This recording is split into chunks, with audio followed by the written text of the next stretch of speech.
jebul sing tak anti-anti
wis sasi Sawal wis sak mestine lamun to aku kelawan kowe lan kabeh para kadang-kadang madangkara ngaturake sugeng riyadi lan nuwun lumungkuring pangeksami dumateng wabil khusus keluarga ageng almarhumah Ibu Minah sumrambahe kabeh para kadang-kadang para dulur-dulur, para bolo-bolo munggahe, para sepuh adi sepuh, kiai alim ulama ingkang lenggah ana wewengkon Ponorogo.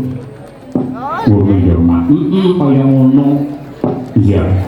Ora liwat ngestokake dawuhe biyung. Pripanungguan iki awake dhewe ngestokake dawuhe pepunden supaya sowan ana laladan. Beringin kauman Ponorogo. Ngono ya. Ngestokake dawuhe pepunden kula Bapak Mayor CPM Mujito SHMM ingkang kembelanian kalian Ibu Sri Wahyuni saha keluarga ageng Simbah Minah. Ya. Manut dawuh sing tak tampa ana dalem kene lewayangan ora mung pisan jiki kok Mak. Marambah makaping-kaping klebu pepunden dalang biyen Mbah Bondo Buwono ya nate ngasta cempurit ana ing kene. Pakmu gedhe Swargi Ki Anom Hartono ya wis nate dipiji supaya nyangik limbu ana ing kene. Pancen keluarga ageng Mbah Minah khususipun Bapak Mayor Mujito ki pancen maindhit ning wayang. Mula bengi iki panjenengane ngersakake lakon Wahyu Purba Sejati kuwi aja nganti gampangake lho Nduk. Merga Pak Mujito ki piyai sing apal karo lakon. Mosok? Ora mung saiki panjenengane wiwit cilik wis kulino mirsani wayang, apal karo lakon, apal karo crita.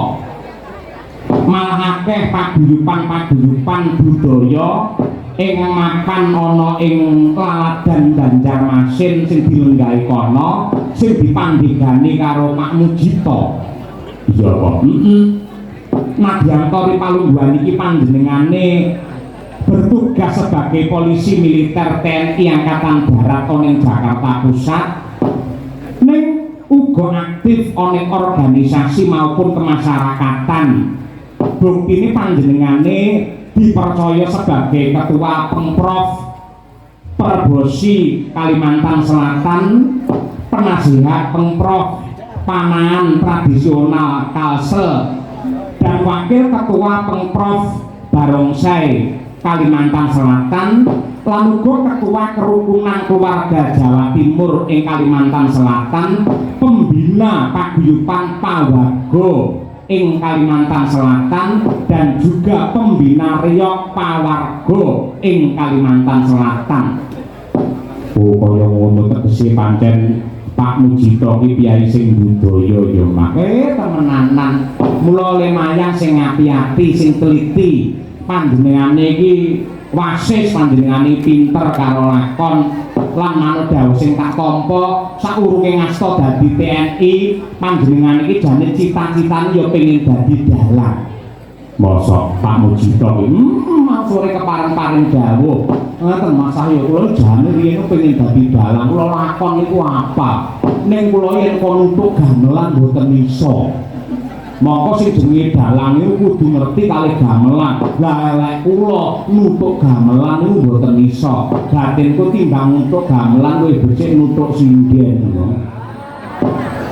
Kuwi abot sanggane malah kaya ngono kuwi. Ning malah panjenengan ngasta dadi polisi militer TNI Angkatan Darat malah becik malah apik kono. Iya, luar biasa ya, Mas. Banjur panjenengane kagungan kersa apa?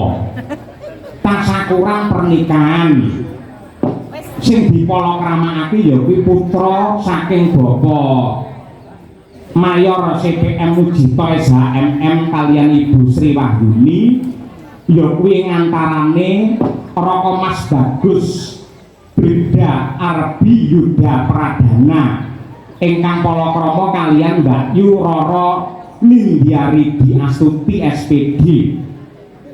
Akad nikah wis ditindakake nalika 2 Februari 2020 ana ing Banjarmasin. Resepsi tanggal 9 Februari 2025 ing Banjarmasin. Nah, tasakuran kanthi pagelaran wayang kulit iki digelar ana ing dalem Beringin, yektine kaya sing didhawuhake nalika sore. Ini dipersembahkan kagem Eyang Minah karena pada waktu resepsi pernikahan panjenengan itu tidak memungkinkan untuk rawuh. Oh no. Nah, wayangan sing digelar bengi iki pancen dipersembahake dening Bapak Mujito marang Mbah Minah ning kodrate Pangeran Séjé kersane Gusti beda. Nalika wingi ana ing sasi Ramadan wingi Mbah Minah wis ditimbali sowan ditresnani ana ngarsane Gusti ingkang nyipta jagat kudu seda luwih dhisik. Mongko wayangan iki kagem Mbah Minah. Lah iya to. Mongko adate piyayi Sripan ngono kuwi mesti wayangane ditunda utawa dibatalake. Ning bobote netepi tembung bawa leksana sing ditindakake dening Pak Mujito lan panjenengane percaya nadyan to alame wis beda Mbah Minah mesti wae bengi iki mangestoni mula wayang tetep digelar. Tegese cangik limbuk sinden lan pengrawit lan uga kanca-kanca bakul bengi iki kabeh entuk lantaran rejeki saka pangeran ya kuwi lumantar Pak Mujito anggene tetep wayangan tidak dibatalkan. Tegese panjenengane pancen piyayi sing hambeg bawa leksana tresna marang piyayi sepuh. Oh ngono ya Mas. Kaya ngono kuwi sing apik, kaya ngono kuwi sing becik. Monggo kira nganti petang duluwe Mbah Minah. Mula tak suwun monggo sedaya para lenggah kula dherekaken neningaken cipta sawetawis nyambung raos kaliyan Gusti ingkang Maha Kuwaos anut kaliyan kapitayanipun piyambak-piyambak dene ingkang agama Islam. Monggo kula dherekaken kirim donga dumateng almarhumah Ibu Minah. Mugi-mugi pinaringan tentrem ayem jenjem permanem mulya wonten ing swarga kagem Eyang Minah. Al-Fatihah.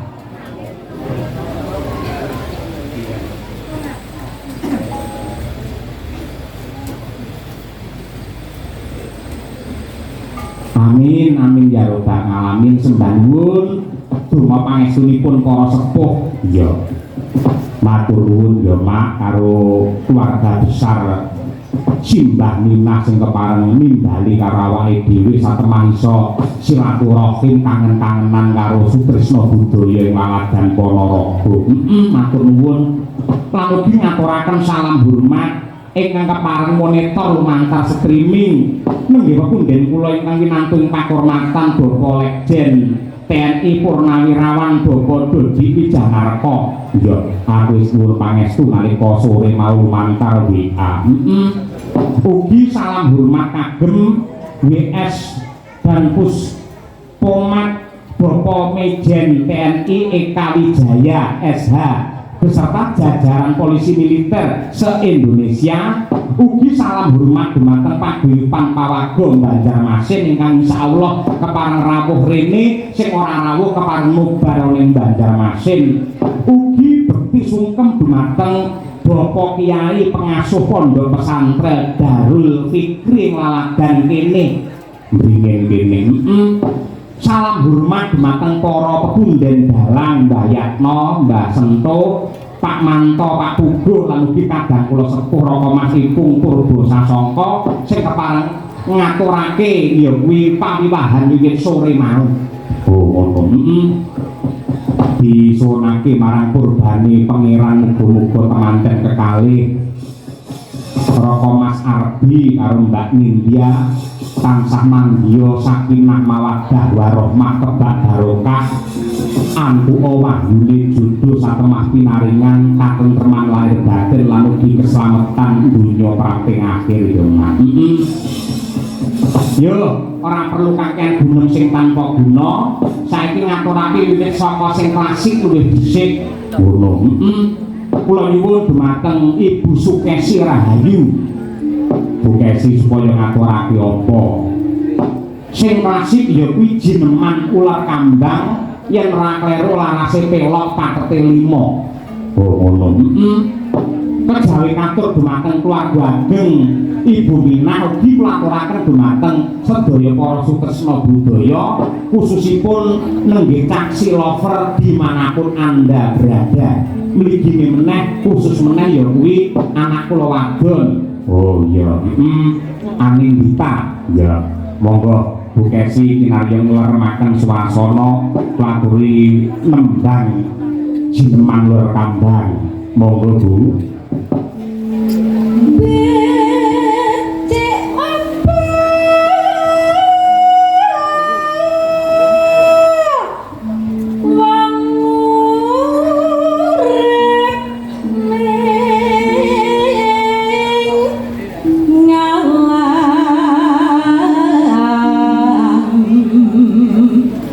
Donya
kambang wis diaturake. Kula aturaken dumateng para sepuh adi sepuh, yai lawas, yai klasik, mboten katalumpen dumateng ibu-ibu juru ladi ingkang kepareng rewang wonten ing dalemipun swargi Eyang Minah mriki. Mugi-mugi saged kinarya jampining saya. Iya, ngono ya, Mak. Lan alhamdulillah piyayi kene iki jan piyayi sing nyenengake kondhut ning bringin kene. Buktine mau akan munggah panggung langsung didabiang-dabiang mlebu nang dalem jero. Iya. Tak kira kon mangan ora mung dijak foto. Iya. Ing atase lagi iki foto nganti setengah jam dhewe. Iya, kabeh ngejak foto. Lek bapak-bapak utawa keluarga saking Pak Mujito foto ora masalah.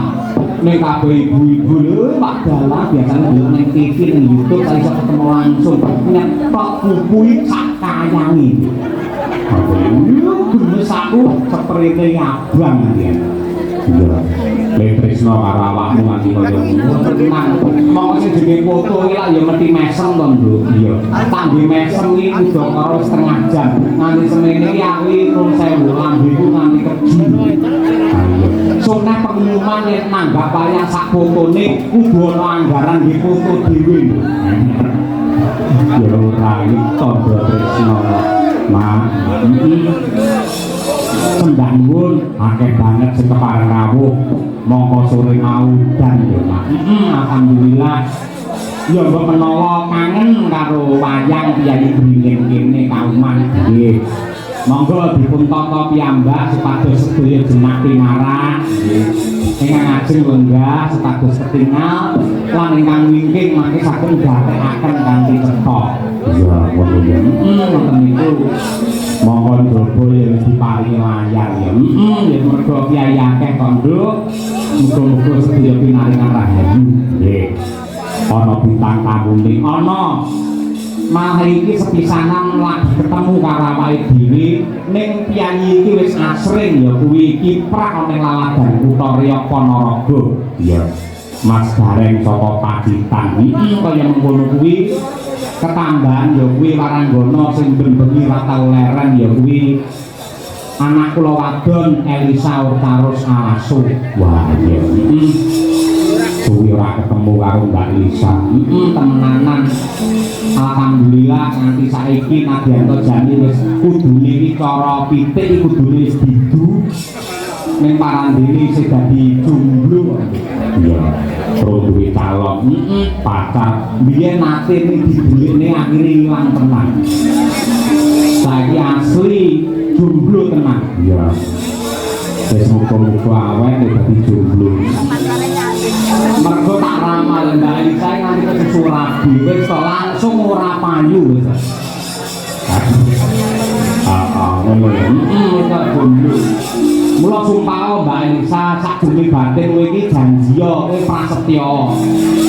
Sakjenge urip aku dadi sinden dadi bintang tamu ora bakal kenggo karo wong lanang, ora bakal rabi karo wong lanang kejaba milih dalange.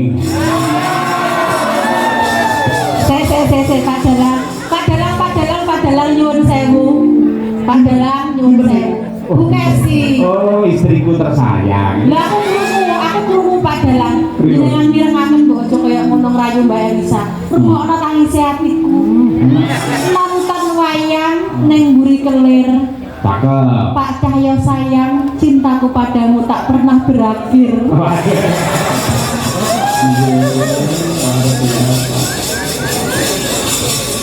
Nonton wayang ning mburi kelir nguyuh. Bukan si sayang entokno aku wayo.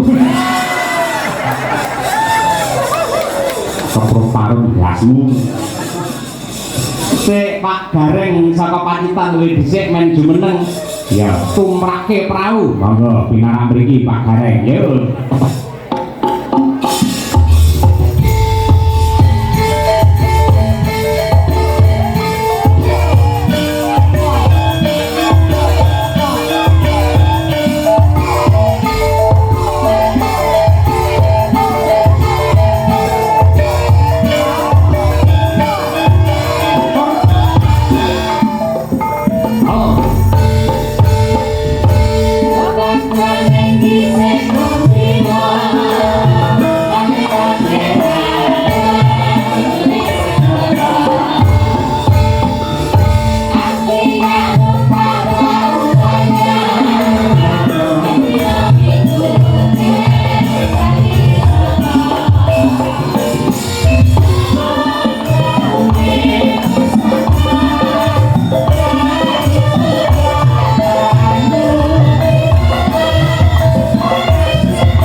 Alhamdulillahirabbil alamin.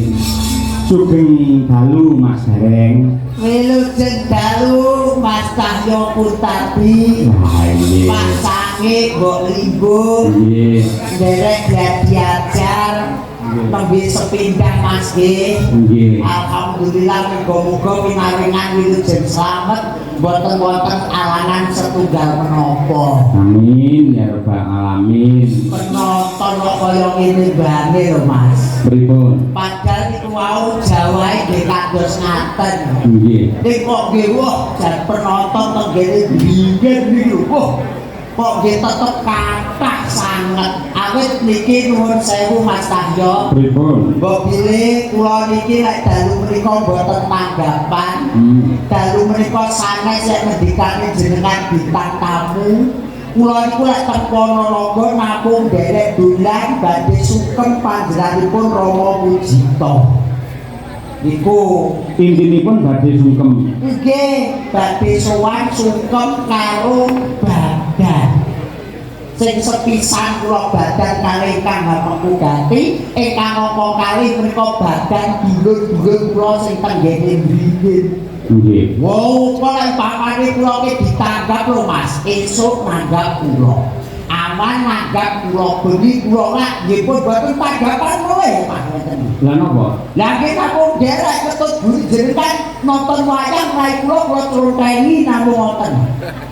Panjenengan asring tindak wonten ing Ponorogo menika tegesipun dipun tresnani kalih Kyai Ponorogo. Mas Cahyo Kula nggih sok nonton teng YouTube. Jenengan niku nderekke Mas Guritno, nggih nderekke Mas Ibu Purbasasongko, Mbak Yatno, mesti nggih duete kalih Mbak Elisa. Jenengan teng YouTube ngadeg berdua kali Mbak Elisa, wah luar biasa. Mbak Elisa jeneng kaya Batari Komoratih, jenengan kaya komodo. Kula ki senes komodo Mas Cahyo. Lah napa? Kadang. Oh, menungso kan nggih pun sewu Mas Cahyo. Paribasane kula dalah panjenengan teng mriki nuwun sewu priyayi Ponorogo niku priyayi ingkang kebak ingkang mulyan, seneng budaya, seneng nanggap wayang. Nggih. Pangkat paribasane dadi wisatane, nanggap wayang tontonan dadi camilane. Niku lho. Kowe maindit kali wayang nggih. Nggih, kula Pak Mujito nuwun sewu ora nduduhne pangkate. Mboten nduduhne derajate, mboten nduduhne donya panduwene, ning Pak Mujito niku sami kalih kula, Mas. Samine nggih napa njenengan sama-sama Pak Mujito. Pak Mujito ki najan seorang perwira.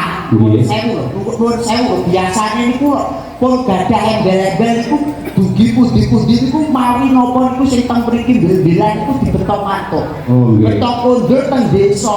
Nek Pak Mujito mboten kaya aku, Mas. Teko dok ki najan kula nggih gareng kadang-kala dagel. Aku budal ki ya gocrono nandhek nganggo sandal jepit klambi kula elek ngoten. Mlebu bleng Pak Mujito ngomong monggo Mas, wajane perwiting dibilati. Kok wong jenengan kan dhewe wong napa niku dinomersatukan Mas Cahyo. Nuwun sewu ngendikane jenengan foto mawon ngantos setengah jam. Nggih. Bukesi setengah jam. Menika di kula sing saking kulung setengah jam. Sedaya Widyawati setengah jam padha foto. Jenengan nggih foto. Oh, sak jam foto Mas. Setengah jam lah kula malah sak jam. Bar ngoten plengos ngoten langsung dihapus. Lah sebabnya lah kebanggaan kok iso foto kali gareng. Walah wong memori wis bak lho Mas, ngerti rai putih iki memorine langsung full Mas. Wau niku pas kula badhe foto mlebet mriku, enten bayi sik cilik ngoten niku nangis wer-wer. Bareng kula jak foto alhamdulillah langsung meneng Mas Gareng. Wah, sami kali kula Mas Iwan. Lah nggih kali bayi. Wah, kenapa meneh bayi foto jepret mari nangis. Nggih. Terus napa niku lare putri-putri cantik, teteng kula seneng. Bareng to wong meteng Mas. Foto jebret ngoten plengos ono amit-amit jabang bayi. Wong kok yo kula jenengake diampun sia-sia. Mboten. Wah, nggih. Alhamdulillah saestu Mas. Saged sowan dereke panjenengan Mas Cahyo Kuntadi, seorang dalang dan seorang dosen, seorang presiden dan juga seorang dosen ingkang dados tolak ukuring kula anggen kula mudi kawruh tenggene budaya Jawa Mas. Muga-muga ora keluwihan yo ora kekurangan. Amin ya. Tata cara anggah ungguh etika dan estetika iku kula tut pingking panjenengan kelir wonten pundi kemawon Mas Cahyo. Nggih. Menika dalam rangka tasyakuran pernikahan pun prisa mantenipun sinten? Mantene kula lali lho Mas, asmane lali pun gak kula ki bapak kula tani, mbok kula nggih tani, kula dhewe namung sing derajate dhuwur. Kula kan mboten sombong lho. Iya derajate dhuwur. Pak Mujito, Mas Manten iku sarjana hukum. Lho, kula nggih SPD lho Mas. Wah, sarjana pendidikan. Sumpek perkara duwe. Ya ampun ngoten. Wong nggih, Pak. Kemanten Kakung menika Raka Mas Brida Arbi Yuda Pradana kalian Mbak Yuroro Nindi Ridi Astuti SPD. Wah, niki nuwun sewu Mas Cahyo. Najan kula ki omah-omah men kepara 20 taun yen badhe ngomongi badhe napa niku nuturi niku pun paribasane nguyahi segara. Namun derek dedonga kula mawon ikhlas lillahi taala saking krentek ati kula dongakne dulur kula lanang, dulur kula wedok anggenipun bangun bali wisma. Muga-muga dados keluarga ingkang sakinah mawaddah warahmah. Amin. Pikantuk wahyu kang tinemu, pikantuk wahyu jodoh ngarsanipun Gusti Kang Maha Agung, ukea rezeki panjang yuswa. Amin. Kula pitados menawi donga panjenengan menika gedhe dayane tur ya mandi. Wong nyatanipun jenengan langgih anggenipun bebrayan langgih dipun paringi guyub rukun mawon to? Nggih to Mas. Wong guyub rukun alhamdulillah wong jenenge paugerane wong tuwa Mas nuwun sewu. Bapake ayu kaya apa kuwi tetep bojomu. Cantika kaya apa dikane jenengan tetep bojomu. Lah kula kan nggih to ngoten. Dolan tenggene Mall Madiun. Pripun? Lah teng mriku niku panggih artis kondang cantik. Kula mlantuk mulih jebul Mas. Ayu bojone jenengan. Ayu kono Mas. Lho. Nuwun sewu warah agama niku sampun paring piwulang. Nadyanto wong wadon ayu digelar teng jagat, piye carane awake dhewe tetep menganggep lamun to bojo ki sing ayu dhewe ngono lho. Lah sakjane kula nggih wonten nek masalah kesetiaan nuwun sewu lho. Wong jenengan ngendikan mawon badhe remen kali Mbak Elisa nuwun sewu. Mbak Kesi pun ngendikan kowe iki bojoku ning nggih kalah romantis kalih kula lho Mas. Kok iso? Kula nuwun sewu bojoku ki ning dinggon tak gandeng Mas. Jan ketok rukun tenan. Ketok mesra. Ponorogo tak gandeng. Jak pundi melih? Tak teng Madiun kula gandeng. Tenggene Surabaya kula gandeng. Mlebu tenggene mall sebelah iku kula gandeng. Mesra banget nggih. Mergo lek boten kula gandeng njupuki napa-napa. Oh, padahal niki kula iki nyambut gawe. Lho, sampeyan kudune ya tanggung jawab. Seorang laki-laki apa sing dikersakne bojo ya dipinangkani men sampeyan duwe kawibawan ngono kuwi. Nggih kula pinangkani. Kula pinangkani lho niku kula pinangkani saestu Mas.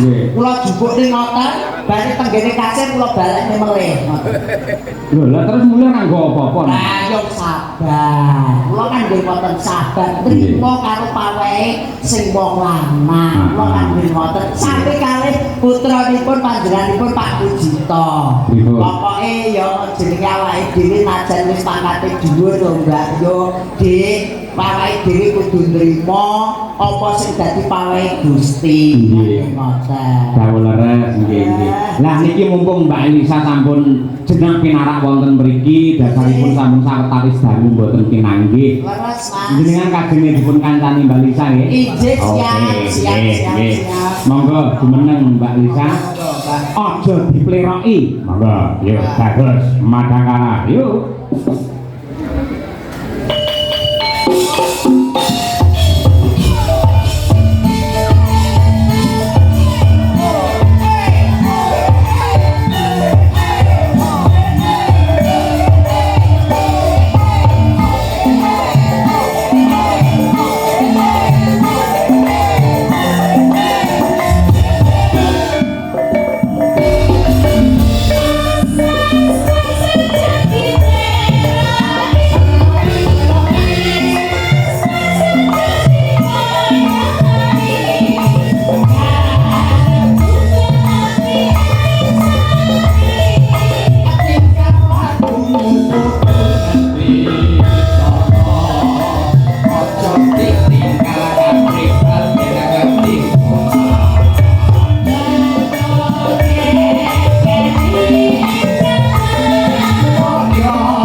Pripun Mbak Lisa kabare? Ceng aturaken milu ceng dalu sugeng dalu macane yulimbo Pak Yoyo.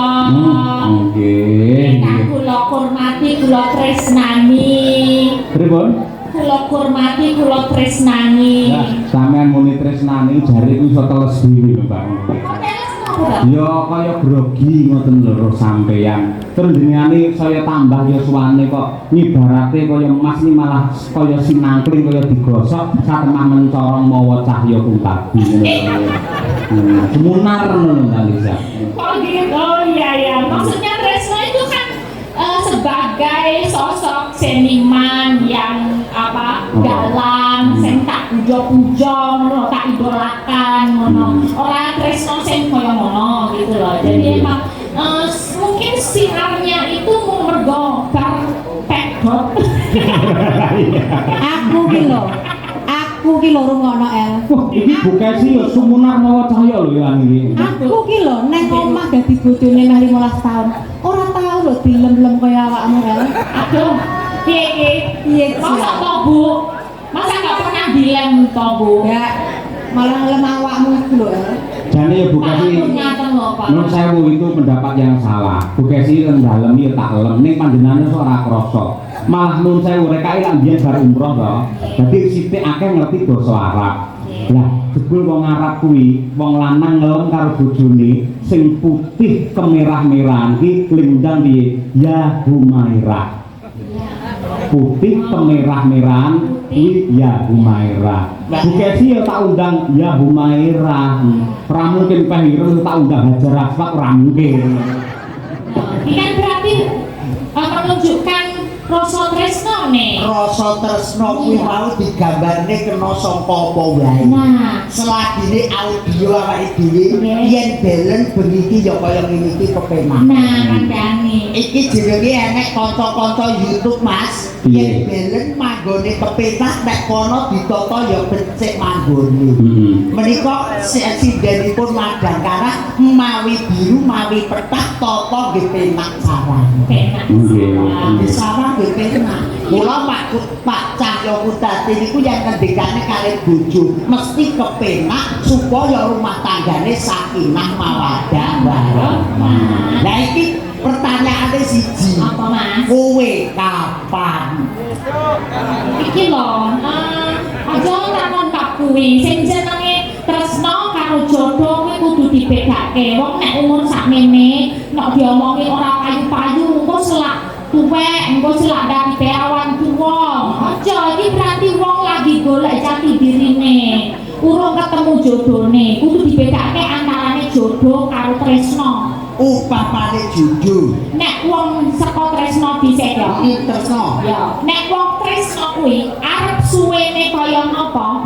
Kuwi iso ora dadi jodone. Nek ora dadi jodone, pedhot tak tutu, pedhot tak tutu asiro Tak dudung tak padha.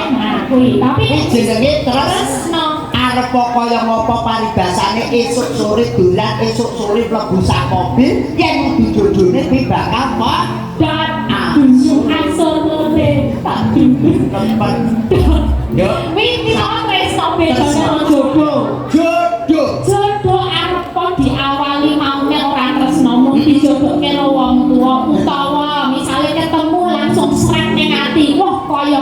iki ana sinar sing bakal dadi jodohku. Lah kuwi diwiwiti saka barengan pun tuwuhe rasa tresna nek wis dadi siji. Kaya dulure dhewe sing manggon ning mriki bengi iki temu wahyune jodoh, wahyune katentrem. Nah, iso muga-muga jodoh dadi tresna, dadi yo jodoh. Nah, Orang kita tundung. ora. Sing kan sing mau. Ora ngomong seniman. Oh, wong iki kok tak tunggu blodeng. Majedor. Ini nadyan kaya apa Mbak Nun sewu jenengan kok ngendika apa wae kata-kata mutiara sebagus apapun. Ning nyatane prakteke jenengan kan nun sewu angel mendapatkan jodoh yang sesuai dengan idaman hati. Mergo napa? Jenengan orang ngerti makna dari mencintai atau makna dari cinta itu sendiri. Tolong dijelaskan.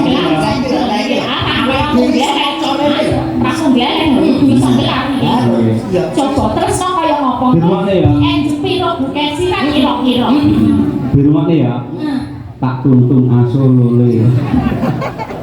Wong iso Cinta, iso bunuh. Reng, Rono, cinta adalah anugerah suci dari ilahi yang mempunyai kekuatan luar biasa untuk menuju ketenangan, kenyamanan, kesenangan dan juga keselamatan dunia sampai akhir. Itulah cinta sejati.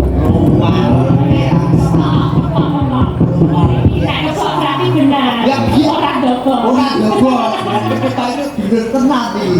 iya Ya, apa ya cinta. Nah, terus yang nomor loro ku mau apa?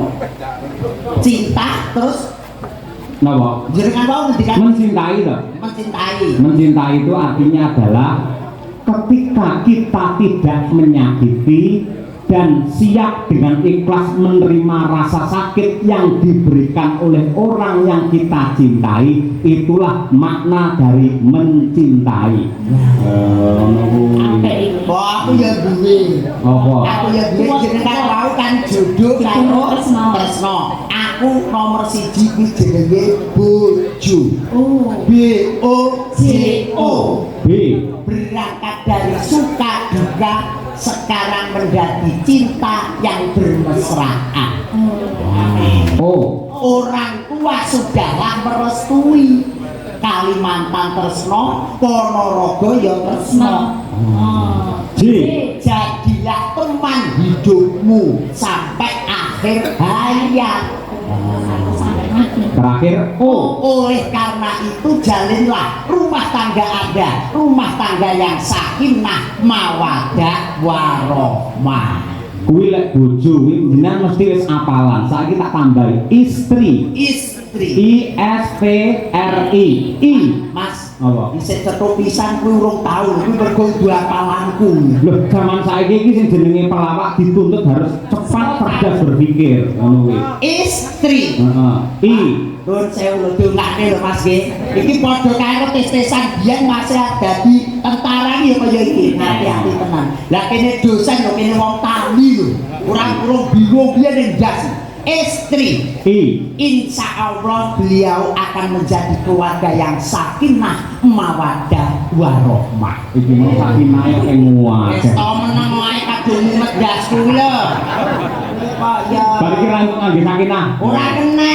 S Setelah itu Anda harus selalu rukun, Anda selalu memadu kasih supaya keluarga Anda menjadi keluarga yang sakinah, mawaddah, warohmah.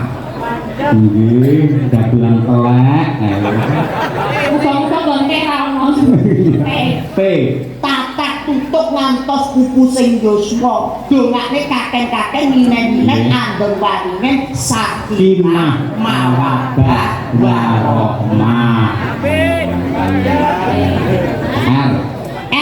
Regu-regu paribasane mrono dijak, mulih dijrak, oleh rejeki sak kepel diwenehke sak kepel, oleh rejeki sak rinjing diwenehke sak rinjing. Muga kuwi jenenge wong keluargane sakinah, mawaddah, warohmah.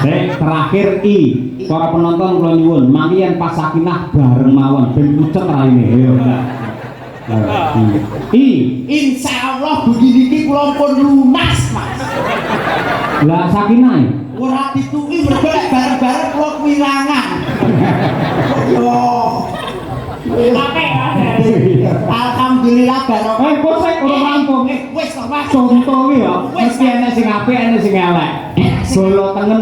Jaba ki apik, Kurawa ki elek. Elek. Dadi contone aja bab sing apik tok, Nggih. sing elek. Lek istri utawa bojomu lak apik. Apik. Mongko lek seneng karo wong sing kuwi dudu bojone, kuwi lak jenenge cara kene demenan. Demenan. Persuku demenan. Sakinah. Ayo. Dek, Dek. demen dolan ning ora kandha bojone. Ayo persuku ae. Mendak tinggal yasinan bae kok wis do glunduk. Lho, An terakhir. anake wis turu, ayo budal. Pengalaman kaya Wah, Mas. Sik tambane aja golek. Lebih, Mas. Persuku selingkuh secepat. Yuk. Serba cepat dan harus dapat. Wong selingkuh ki kudu cepet lah, ora cepet ora iso. Lah kok tukang YouTube lho. Ya kayak kulino gitu. Nggih. Iya. Li Nambaran ati tresno mergo kasembadan bledek ning koper kono. NG. Ngendikane Prawinase sing penting ora konangan, ora dosa. Terakhir kok. Kok ya kok piye? Kok lek konangan lho Mas, hati-hati. Kok konangan piye? Lah ya kok ki luwange lho Mas lek kok ki. Kowe kudu iso lara iso tarik kembali ayo. Kok niku tegese ora kena angkuh karo bojone. Kulino mbolo ben aja ngerti awake dhewe ning hubungane. Lho, kulino iki asli. ya ora kulino piye lho. Wong iki hobi. Hobi padane. Oh, biyen do bateng sik buka sapa sing nyang pisanan. Kowe. Lho jenengan. Dapurmu kowe sembayari aku ngono lho. Alah, kula nggih dalah dirutok. Ngapunten Mas Cahyo nggih. Mboten napa-napa. Gudange ilmu, gudange budaya nggih Mbak Elisa, ugi gudange agama. Nggih. Sing teng mriki menika pondok pesantren pun kondang. Darul Fikri. Leres pondok Gontong, Nah. wonten mriku Arisalah, Wali wonten Songo. Maya, Hmm. wonten Almawadah. Nggih. Nuwun sewu jenengan nggih lulusan pondok, Mbak. Aku resen iki. Kowe langsung ngobong guys. Mbok nggih ngono kok film malah ngobong. Mesake lek gesetean lho. Aku kene kubulan sepena ning kuwi ae kadhe kindate karo Mas Yoyo. Wis bangelane entek-entekane pondok bersalin kae lho. Malah muni aku Kristen. Wah, Ngomong pondok bersalin ndak aku kok ngomong nang pondok kuwi ora ngaji iki bakul cilok lho. Ngono lho kok ya. Lah iya ora jejak anu kok dan sepel-sepelan kok. Nggih. Saya Mbak Lisa, nun sewu jenengan kan sudah milih-milih lelaki balik kuwi mau. Monggo yo sing nate gandeng karo sam. Piye carane ben gak Iki- ngomong ini malah. Aku ben perhatian karo sampean ben ketok. Ini Monggo. Bu Kesi lo nggak tahu, malah Pak Yoyo tuh tahu duluan loh kalau aku pedot. Hah? 10 tahun Lah sampean yo ngomong karo aku terus ngomongi mari kaget. Nah, dari wiwiti jenengan kok lewe karo aku Mbak. Oh, langsung tiba-tiba ngerti perasaan. Lah aku kan guru muni ngene, minal aidin wal faizin, mohon maaf lahir dan batin. Awan ngono, nyapa lek nyauri sampean kok alhamdulillah aku wis pedhot, Pak. Oh, Ngono kok. ini bukan. Lho, ngono tenan kok ngene kaya. Mas, Apa? lanjutkan. Kuwi jabatanmu apa lanjutan lho. Lho, Pak niku nggih ngoten nek ketoke seneng greget saute kepenak ya. Oke, jenenge chemistry ya. Lah iya. Lah nek kono kan istri. Lah nek iki kan chemistry. Aja wedi karo Bu Kesi, Mbak Lisa, pancen diakoni ora apa-apa ngono Kan tadi kuwi. Bu Kesi lo udah WA sama aku. Oh. Sing semangat ya El, yang penting tuh berkarir dulu aja nggak apa-apa. Tapi golek aku muga-muga untuk jodohmu ning aja Pak Yoyo. Aku udah diwanti-wanti. Iya bener Bu Kesi, lan kuwi dawuh Bu Kesi kudu kok estokke. Harus kamu laksanakan. Dawuh lak aja karo Pak Yoyo ngono to. Ning mriyo kicah ya kuntabi. Allahumma Oh iya kan doaku kan. upamane yo aku kan yo melu seneng kok. Oh biasanya tanggapan yang Ponorogo ya gur pisan iki kok karo awakmu kan yo melok. Lho Pak Gareng pripun jenengan boten presa pripun ati kula. Kula niku ibarate wayang ngoten Dewi Wara Sembadra sing digarwa karo Raden Janaka. Panjenengan presa ta? Raden Janaka menika lalanahing jagat sing garwane ora mung trima siji, ning sak kethi widodari. Nah, yen aku iki ibarate Sembadra, aku iki wis jembar. Aku malah remen seneng mergo apa? Bojoku iki berarti lalange jagat, dadi idolane wong wedok sak donya. Mergo apa? Bojoku pinter melindungi wong wedok sing ayu-ayu tur atine apik. Aku ngadu-ngadu karo Lisa ya ora apa-apa. Mas Yoyo, Malah enak. saya Mbak Elsa nggih, saya Mas Yoyo. Kula pun gadah langganan jamu teng Ponorogo. Lambemu aku sing enom ora perlu ngono kuwi. Lah terus ngangge apa? Ngangge apa-apa ngene ya sing bakoh padane awakmu ora. Aku. Isih rosa. Rosa. Rosa. Lupa aku soalnya orang yang penting kita harus besok keyakinan. Jadi Besok keyakinan. Lah Mergo aku Islam sampean Kristen lho. Lah keyakinan ya. keyakinan piye? kamu yakin sama aku. Terus kono? Aku rodok yakin. Saya harus muni gak yakin rawani. Rawani. Buat bisa santet kok badul. Jadi Nembang Pak Lisa nembang. Ada surat-surat juga, lagi ada salam-salam juga. Wah ini tulisannya apa Mas Gareng? Iso aku ya kali so kamu deh. Ya Allah. Iki wis BL Wisa. Pun mboten iso Mas kula. Aku ya mumet kok. Mumet niki kula. Jan mumet. Lu dibuka sih lho Mas. Lho kok iso dibuka sik? Niku teng mriku enten seratane lho Mas. Napa? Lah iku Iya, kan jero yo mesti enak to, mesti Oh lah ya, soalnya pitan ini. Tulisannya dokter.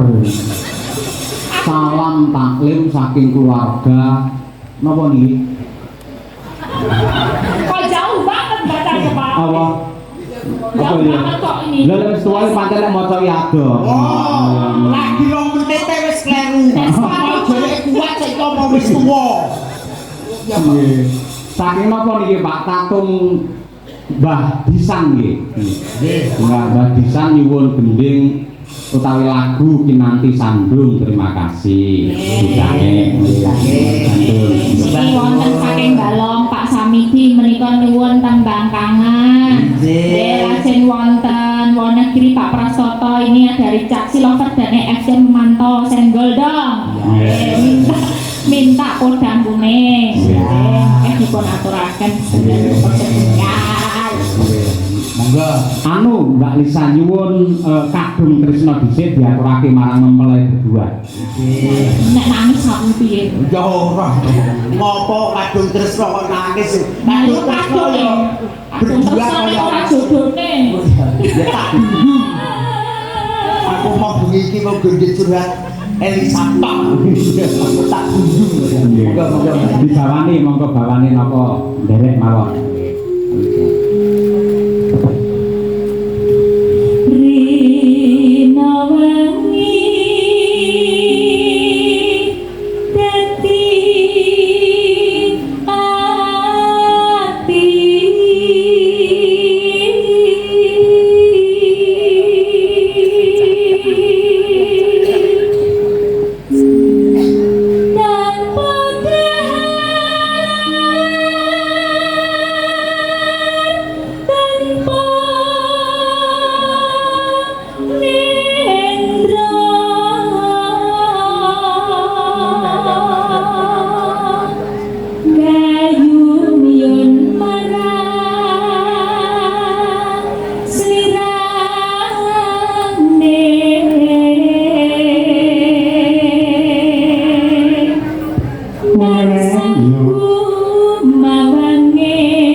loro asmara.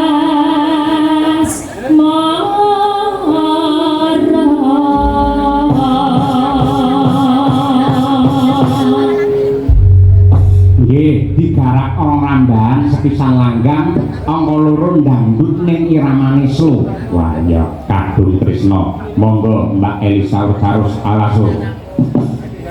Lamat was katon kejane yen bawa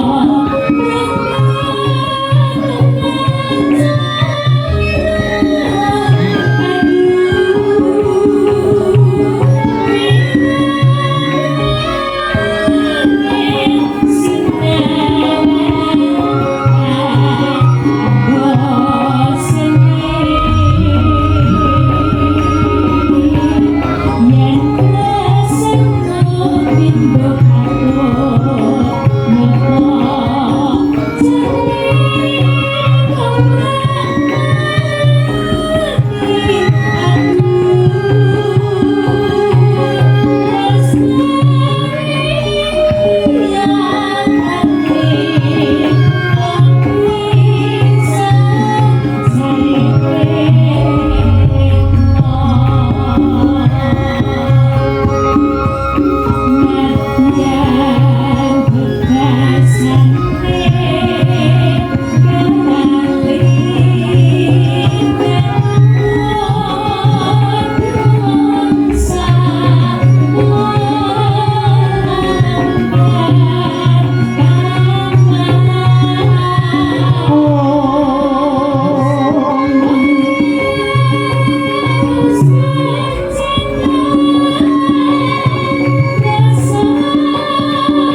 mbok padake kacamata apa piye gede Yang lho. ada yang itu kan pikiran aku. Ya kok ayang-ayang lho. Suwun Mbak Elsa. Matur suwun Mas Gareng.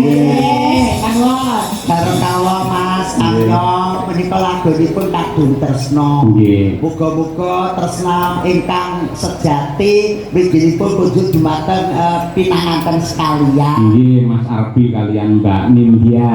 Terus masih Mbak E sarjana pendidikan seorang guru Nggih. dan masih seorang TNI. Paribasannya awake dhewe biar saomah gembira kan yo ora iso. Nggih. Kuncine sing tresna sing luwih bakal dadi rezekine teko pupu sing yuswa. Amin.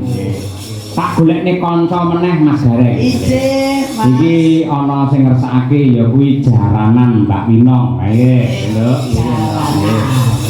Coba men jumeneng cublak suweng Winong Nawangsih Tulungagung punya. Yo.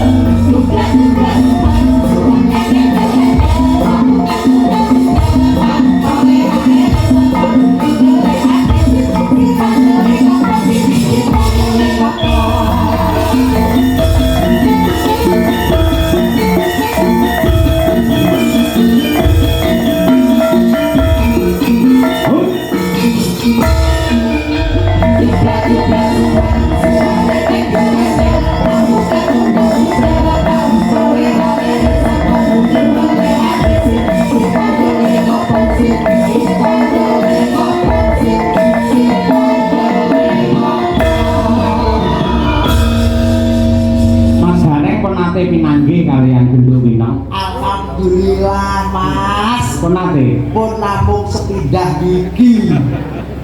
Wong kok yo terus cetuk kuke kapan Mas? Pagasane kula ki wis nggur AKDP lho. Apa ya? Antar kota dalam provinsi.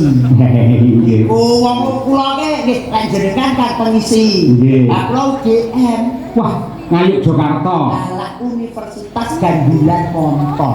Wah, ini. Mumpung panggil niku mangkenalan. Mbak Rina, melu Ya, jendalu. jendalu.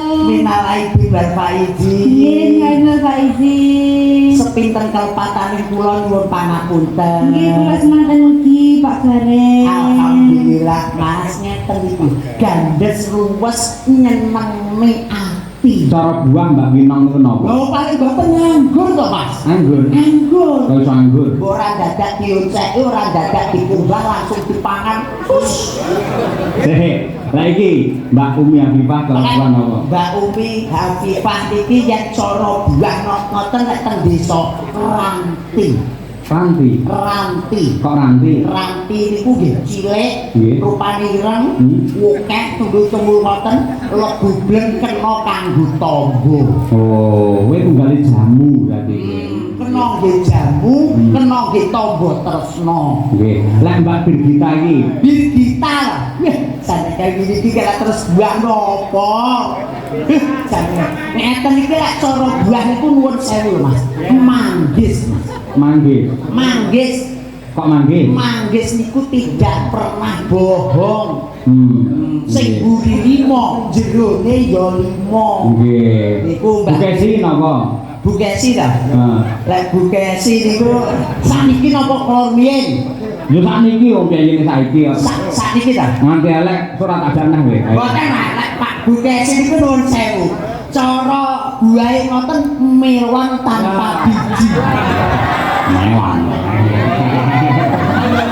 Layak gila kowe ayo. Melon tanpa biji. Nggih. Tukune ning bengok etan kono, Hah? dibuka marep kulon, seret banyune cur. Dulur pepol, dulur dingin kabeh padha seneng. Yen kuwi bar Bukesi Mbak Trihastuti, Mbak Tutik. Mbak Tutik niki lek cara buah Mbak Tutik niki nuwun sewu lek semangka. Kok semangka? Nggih semangka niku dipangane lek pun ming wayah poso. Nggih. Dadi ora poso ora dipangan ya. Nggih, ora poso ya ora tau. Jenenge semongko kok, Mas. Selanjutnya Salah kok semongko. Mbak Lia, Cirebon apa? Mbak Lia mriko to? Nggih. Nuwun sewu lek Mbak Lia nggih. Nuwun sewu apa ya. Niki kula cedhaki nonton pang nggih Mas nggih. Nggih, mata lu demen. Boten namung kula anggap tok. Lah didemen entuk kuwi. Boten malah seneng kula. Cedhaki ngentut niku kula demen Pak nuwun sewu. Alah, pun kecekel Mas iki. Apa cara buah? Pace.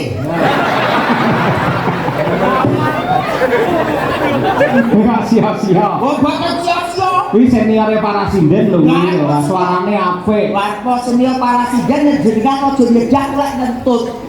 Wong ngatek ngentut bae tak ambek padu ya koyo pace.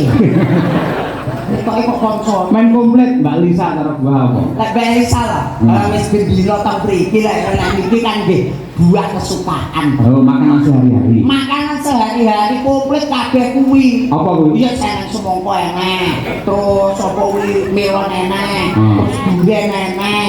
Terus anu salak enek. Terus apa kuwi buah-buahan kabeh enek ning kono. Dadene stok sak kresek.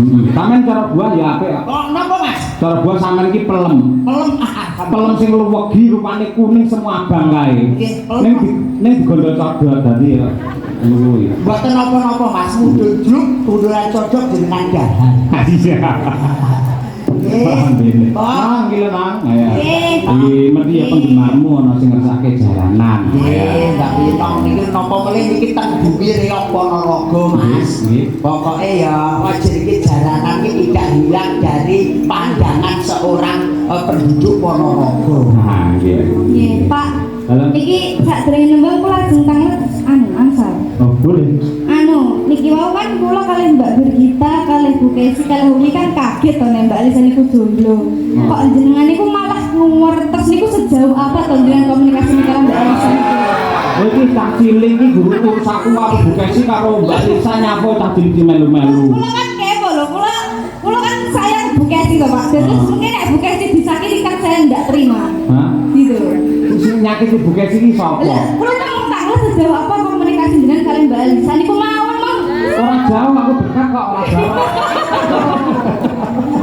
Duk, Ayo. Duk, kowe pengen ngerti sejauh apa Pak Cahyo dengan Mbak Elisa. Nggih. Engko tak sadapne WA-ne kuwi menawa.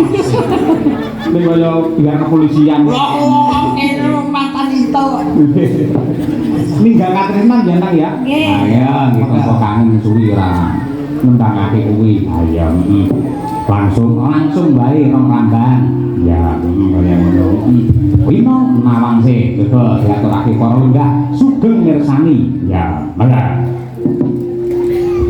Jaranan dangdut kreasi.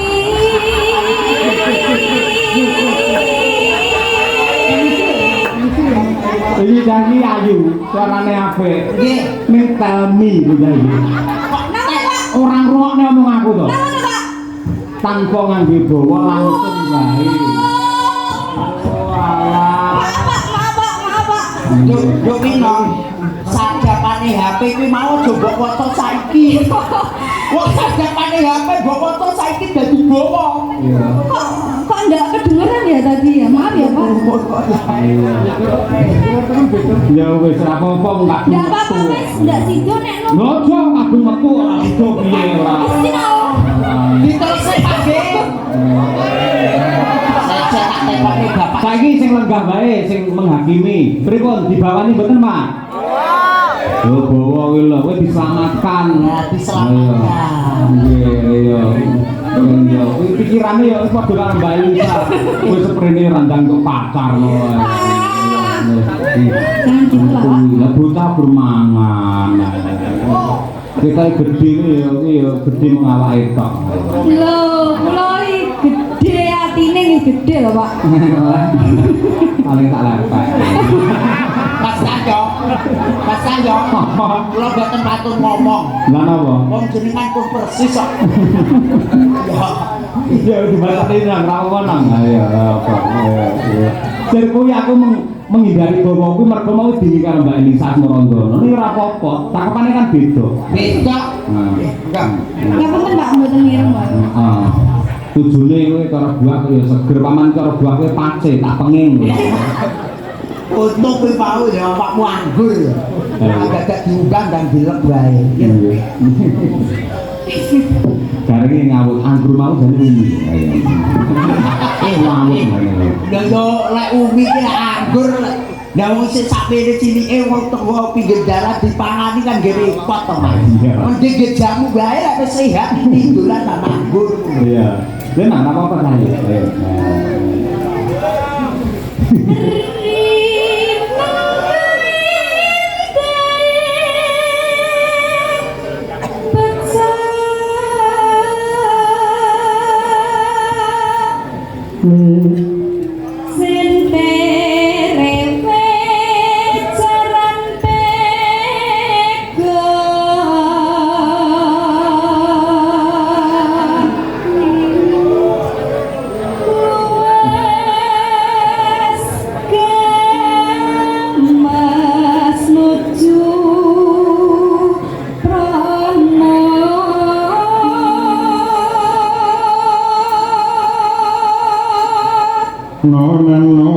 Pinter agawe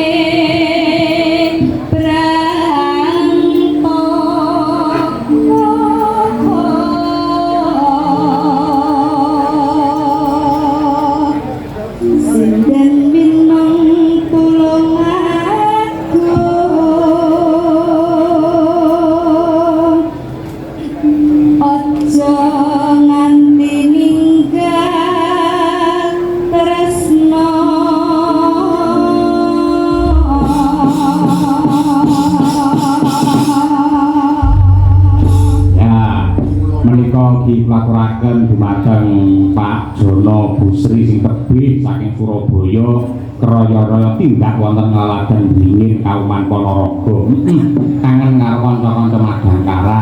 Ya. Parmane panjenengane rung diaturake wis pirang-pirang taruh. Tutut manggung ning nggon gara-gara wae. Ya. Ya nduk, wino nawangse. Ya.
tangga kula nyingkrih teng mriko.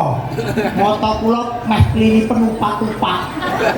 Betul ta? Nggih, lek pucuke niku kan upak-upak. Ah, nggih. Meh mriki lho, Mas. Nggih. Lutut mriki bablas ora iso omong. Kula nggih dhisik mawon teng mriko. Luar biasa Mbak Mimi. Nggih. Pokoke tenggene Ponorogo niku kan nggih sedaya niku kan nggih remen Mas nggih. Leres nggih. Langgame nggih remen. Nggih. Napa reok Jineman. Jineman nggih remen pamundutan apa melih menika para kadang sutresna mboten namung lalagan ringin Mas Cahyo. Nggih. Saking Balong rawuh, Nggih. saking Singkil rawuh, Alhamdulillah. saking Danyang Ponorogo rawuh, Nggih. Madiun rawuh, Magetan rawuh, Trenggalek ugi rawuh teng mriki. Alhamdulillah ngaturaken panuwun. Jenengan kok apa piyai-piyai sing rawuh rene? Lho nggih kula lek teng Ponorogo nggih niku wau lho. Sak ubek-ubek niku kula nggih teng mriki mawon dados apal. Dulur mriki niki kula apal. Nggih. Balong Singkil tenggene Bajang Sedarat Kulon titik ana Sumarata, Nggih. Gagas mriko tenggene Sampung. Nggih. Iki teng mriki sedaya sami jenengan kali sinden-sinden sing cantik niki. Nggih. Lah menika lho Mas Gareng. Pripun, Mas? Menika wonten dawuh saking Bapak Mujito. Nggih.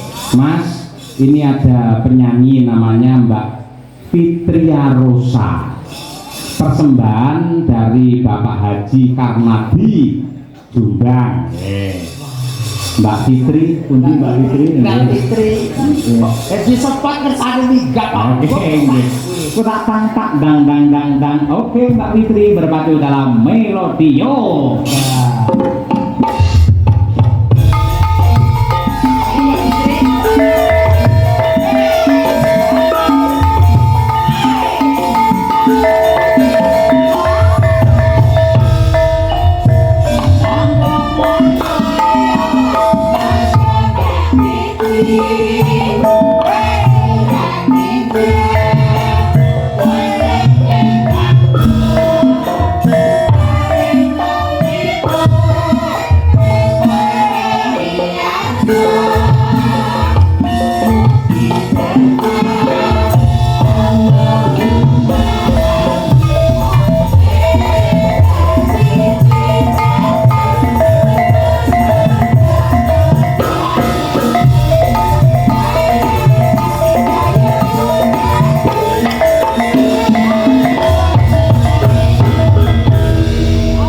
Mbak Fitri namanya ya Mbak?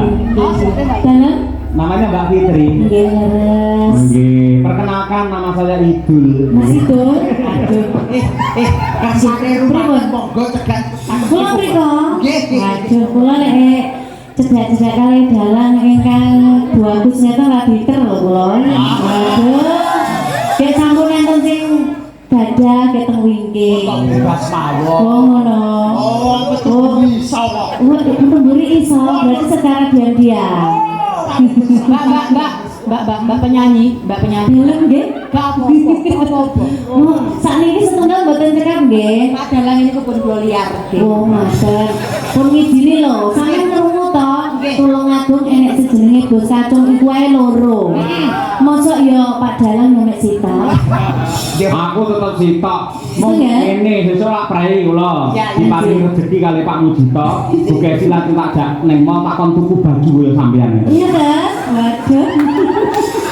Nek lek sandal jinjit mau bujuk kula nanti glundung malah njen. Iya kan? Oh nggih, ndang lek mawon lho Pak dalang. Mas Cahyo, suami Mbak Kesi ngagem baju kados teknik ngeten iki. Nggih. Budal ning Ponorogo wonten kula ngeten. Yes. Ini apa ngono kuwi jenenge? Tegese gungang lho Mbak Yuku. Oh, Niki iya. kok ya ngatek gawe ngono wis. Kula nggih ngoten. Nggih, Mbak Fitri, Nggih, Kang Mas. alhamdulillah sowan teng dalemipun Pak. Bapak Mujito, Pak Mujito. benar, Bapak Mayor Mujito, selamat malam. Semoga hajatnya dilancarkan dan sehat-sehat, rezekinya lancar beserta ibu, nggih. Amin. Pisumban Saya tuh di saking sini. anu nggih Mbak. Kula. Bapak Haji. Nggih, betul. Dari Bapak Haji Irfan Kanadi dari Jombang. Oh, iya. Dan Artinya aslinya mana? kula tanggine sinten niku, Mbak E Tulungagung kula. Mbak Pina. Tulungagung nggih. Oh. Saya Tulungagung. Pengen pirsa jenengan tepang Gunung Gulu. Bolo kuwi mbiyen anu bekasku. Bekas tak liwati maksudnya Mas. Omahku sik ngalor maneh. Jembatan Ujang siji nggon ketek-ketek kae. Iya ya sih termasuk kaya Yo. Bareng. Ketek-ketek kae. Kidul. Iya bener toh. Jembatan Ujang nggon ketek-ketek. Ngidul. Kae ngidul. Enek bangsu protelon terus mulon. oh layak lo panggil tok mriko Mas. Nggih. Mbak Fitri ke selak ijo. Nggih, kula mantane niku sak ijo niku. Nggih. Nggih kula. Tadi nembang apa, Mbak? Lah nggih kula niku wau bingung saking mriki kok anu napa kula niki nggih sanes sinden nggih Bener. campur sari kula nggih radi-radi anu pripun. Jenengan Lorenza kulino to. Jadi. Oh ngaten. Nggih. Kula to. Nggih. Nggih radi. Ane Nggih kula manut mawon. Pokoke jalan ngoten nggih kan dibantu kali Mbak Ya toh, sinden jenengan mau nggih. nitih napa? Kula nitih anu Mobil? mboten dokar. Oh, iki ora tau jedak, Mbak. Kula biasanya dijedak malah. wah berat. Waduh. Berat iki. Promosi den ngono kabeh genahku neraka aku. Tambahan nggih. Anu riyen mawon napa sing lagi iki nggih nggih. Nggih. Nggih. Loh, saya Pak. Jenengan Apa? mboten kulino terlayang to? Kula Ngene. ngomong sepindah niki tasih teng wayang niku. Lagi pelayangi sutradarane itu dalang. Ketika dalang Bener. minta tukang ngambaban itu kudu sendika dawuh. Nah, ngoten lho. Ayo. Nggih, tadi ada request lagu itu tadi lagunya Campur Sari juga, tapi Campur Sari Seles Langgang lho nggih. Nggih, betul. Wonten lamunan mungkin saged dibawakan napa kula tak konfirmasi riyen kali Mas-mas niki napa pripun Mas Dalang. Oh, nggih. Saya tak delok Pak nggih ngapunten lho, Mbak Kesi nggih. Kok Ora nggak apa-apa, pantes ora ya. apa wong niku Lah umure sik 17. nggih ngeten Setengah. lek dalu ngeten iki Pak Cahyo. Pak Ya, Cahyo. Pak Citan mriko kali Mas Kentir niku lho nuwun sewu. Kali Kentir Sing pundi? Kentir pundi? Lah kan sing nyekel sarung lho. Biasane ora Pak Cahyo ora. Sinten? Kung Cahyo. Cahyo. Bareng iki Pak Ang iki guru ya dalang kok iso suwiyak ora ngono kuwi. Ngeten nggih. Mbak sampe ra ngerti to? Nggih, napa? Nun saya boleh enek penyanyi niku ngelok-ngelokne dalang. Nggih. Ora ngelok karo dalang. Terus, Kok lek nggih. mati akhirnya dadi ngene iki. Lha niku kula biasane lek wis pacakane ilang dadine ngoten niku. Kuwi apa-apa. Komedi niku duwan. Sing penting aja nganti dadi ngene iki. Bahaya. Aduh, hati lho Mas yo. Nggih. Aja soalok karo Mas Dalang. Boten, boten. Malati. Boten, aku ora tau walok karo Mas Cahyo, ora tau walok karo Mas Yoyo. Gun siji Pripun? ngrasani. Ya Allah, malah seru niku. Pripun napa sidane Mbak Fitri? Nggih, nggih. Lamunan. Oh Nggih, nggih. Ya. ingkang sing gampang-gampang mawon nggih. Nggih. Mergone aku ki ya uduk penyanyi sakjane Mas. Yo mek kur nyumbang lho iki. Oh ya ora apa-apa. Yo mek iso-isonan yo. Boten apa-apa. Penting nyumbang Mas Cahyo nggih. Nggih. Penting nyumbang. Ya, sing penting nyumbang donga ya penting lho Mas. Nggih. Monggo. Monggo dipun aturaken kanca-kanca Madangkara lamunan. Ayo nembah ramah. Ayo. Ayo. Apa pataran. Enggak. Ya. Sampeyan apa anteng langsung? Nggih to. Nyaman jenengan iki kula nggo bangun pun marem kok. Waduh, iki adem-adem lho aku ya kudu disanding iki. Ya wis, ora masalah. Mengke jenengan nyanyi kula tak cedak jenengan. Ya wis, mantap sampeyan Mas. Nggih. Monggo. Monggo dipun aturaken lamunan. Nggih.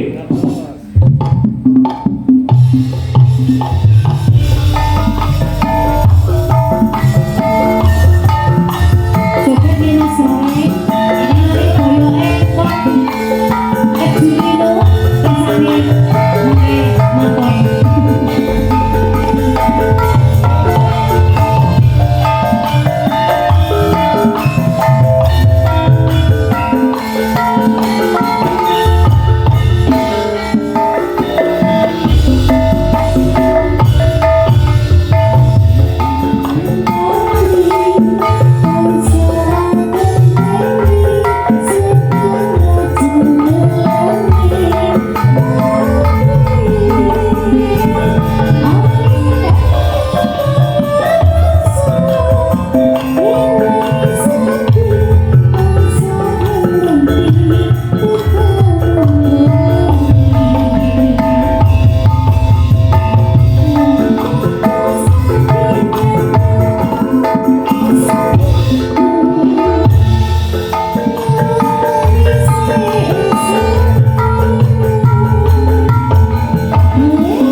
Aduh, kena nada sindang ya koek no aku. Lah aku ki asline banci. Tenan, saestu. Aduh. Mas Gareng, niku wau joget pargoi to. Pargoi. Lah kok sampean sik kuat aku wis boyoken. Yo, jamumu kurang ampun. Kene ku Jamune apa? jamune nek wong Ponorogo ki ya sing ampun endhog. Ndok. Endhog Jawa 10. Ngono. Karo apa neh? Dublek karo susu SGM. Ndak loro ae ndoke. Oh. Nek 10 bareng yo kelempoken ta ya. Mbak Fitri matur nuwun sanget kalian Joko Haji Karmadi nggih. Nggih, terima kasih banyak. Ngapunten sangat kula nggih tasih niki nderek pagelaran wayang kulit. Mugi-mugi Bapak Dalang kalian tim sedaya kemawon diparingi sehat panjang umur. Amin. Rezekine lancar. Mas Amin. Gareng juga nggih.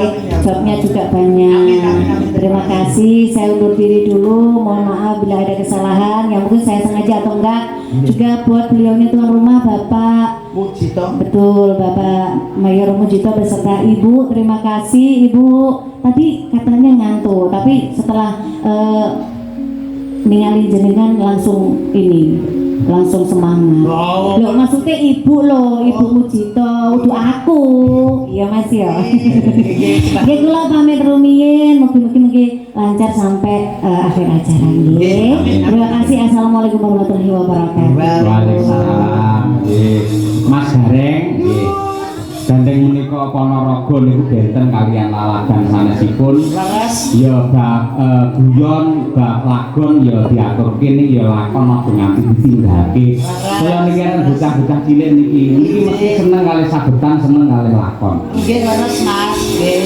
Iki Mila. dalang sinoma sinom nggih rawuh mriki Mas. Nggih, nggih. Mangke dipun lajengaken goro-goro pokoke malah luwih hot full edan. Wah. Pengasih saka Hyang Agung muga-muga tansah sumanti ya Mak. Kaya ngono kuwi. Ya mbacukne gelar cerita nyuwun izin Bapak Mayor Mujito mangke nggih perangipun anak kula ingkang Bajeng kelas 1 SMP ingkang badhe nderek nyambut damel. Ya. Ya, ngadep rono. Yo tak dherekake. Sang